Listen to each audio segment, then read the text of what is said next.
पाकिस्तान में कई मोर्चों पर सिक्योरिटी फोर्सेस के तालिबानी लड़ाकों से शदीद लड़ाई जारी है। मीडिया रिपोर्ट्स के मुताबिक गुज़िश्ता 24 घंटे में 385 तालिबान लड़ाके मार गिराए गए हैं, जबकि 210 जख्मी हुए हैं। बैनुल अक़वामी मीडिया रिपोर्ट के मुताबिक तालिबानी लड़ाके शुमाली अफगानिस्तान के जावजान प्रोविंस की दारुल हुकूमत शेबरघन में दाखिल हो चुके हैं। शेबरघन में कई मोर्चों पर अफगानी फौजियों और तालिबान के बीच भारी लड़ाई जारी है। रिपोर्ट के मुताबिक तालिबानी लड़ाकों ने आज काबुल में हमला करके सरकारी मीडिया सेंटर के डायरेक्टर को कत्ल कर दिया। तालिबान लड़ाके छोटे छोटे जिलों को अपने कब्जे में लेने के बाद अब प्रोविंस के दारुल हुकूमत को कब्जे में लेने की कोशिश कर रही हैं। इस सिलसिले में तालिबानी लड़ाकों ने जुमे को जनूबी निमरोज प्रोविंस की दारुल हुकूमत जरंज पर कब्जा कर लिया। वहीं सरकार का कहना है कि जरंज में कई मोर्चों पर लड़ाई अब भी जारी है।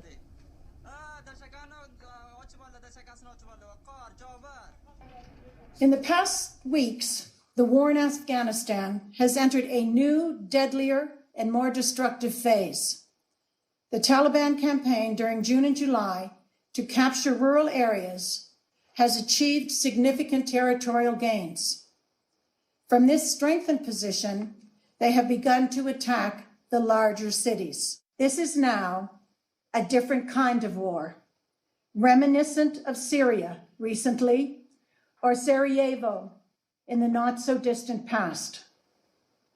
To attack urban areas is to knowingly inflict enormous harm and cause massive civilian casualties. Nonetheless, the threatening of large urban areas appears to be a strategic decision by the Taliban, who have accepted the likely carnage that will ensue.